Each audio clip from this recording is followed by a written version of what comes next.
It was a typical, boring day in calculus. Friday, seventh period. The week was almost over, and spring break was finally upon us. Everyone fidgeted in their seats, restless. Lucky for us, no test today, unlike many other classes. Our teacher, laid back as always, decided to play games on Sporkle.com instead. We were midway through a brand logo quiz when it happened. The dean's voice boomed over the intercom. Panicked, urgent. "This is not a drill! All teachers go into lockdown!" A chill ran down my spine, goosebumps crawling up my arms. Even our normally calm teacher panicked, switching off the lights and herding us into the back corner. We sat in silence. 2 minutes. 3. The classroom plunged into darkness and fear. Then, distant screaming echoed down the hallway. A man's voice, wild, frenzied, unhinged. 2 girls began to cry. The rest of us froze, terror gripping every muscle.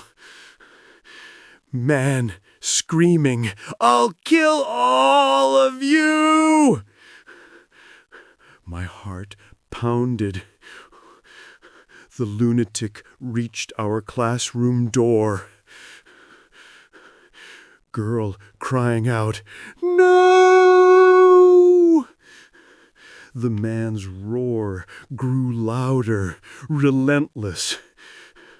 Finally, after what felt like an eternity, he moved down the hallway, fading into distant screams.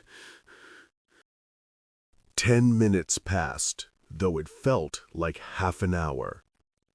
Dean over speaker. "A mentally unstable man assaulted the front desk. We don't know if he's armed. Stay locked down until further notice."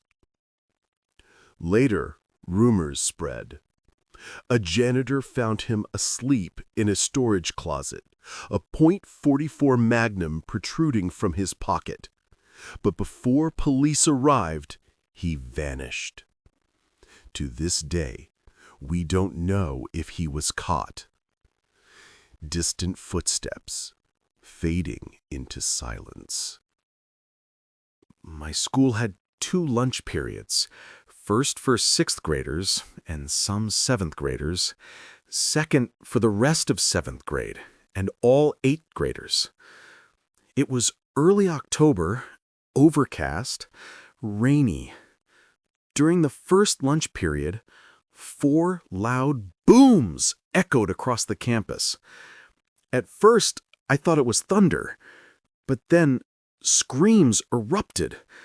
Campus security shouted at everyone, "Go into the multipurpose room, now!" Kids in line for lunch had to abandon their meals and rush inside. The room was huge, the back wall made entirely of glass. Security covered it with curtains. Adults blocked every exit. Curiosity got the better of my friend, Eric. He asked an adult what was happening. The adult said, "A mentally unstable man barricaded himself in front of his house. He's threatening to commit suicide, and he's threatening the police." He was walking outside the school, watching the kids in a way that made our skin crawl. Later, I learned from Brandy that the same man had terrified neighbors before. On Halloween, a year prior, she saw him at his window, cutting his arm and writing in his own blood, "Don't come here, or I'll kill you." At the time, people thought it was a Halloween stunt, but after this, There was no doubt. He was unstable, dangerous. Wind howling, distant sirens. I'm 22, fresh out of college, and working as a computer intern in my old high school basement. The basement was chaotic, messy, but the office I shared with Dave and Gary was nice. 3 large desks, 2 mini fridges, a flat-screen TV, and perfect air conditioning. I was eating lunch when my phone rang. Woman over the phone. The school is on lockdown. Someone possibly armed is inside. Tense silence. Distant echoes of students above. The office had no door, just a big opening.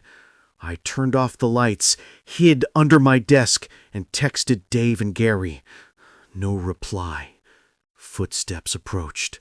Heavy, deliberate. Creaking footsteps, rapid breathing. A text from Dave appeared. Text, Dave. Dude, some guy with a gun shot Mr. Buckley. Red shirt, red cap. Whatever you do, don't come upstairs. Panic gripped me. I finally saw him.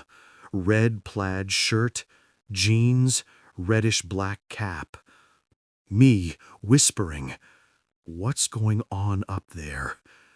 He ignored me, asked about an exit. I pointed to the basement door. Before I could ask more, gunshot echoes ricocheting off metal. The bullet missed me, but my heart raced as I scrambled upstairs. Police were waiting at every exit, including the basement. The man was caught the second he opened the door. Mr. Buckley survived the gunshot. The motive? Unknown. Some personal conflict, never revealed.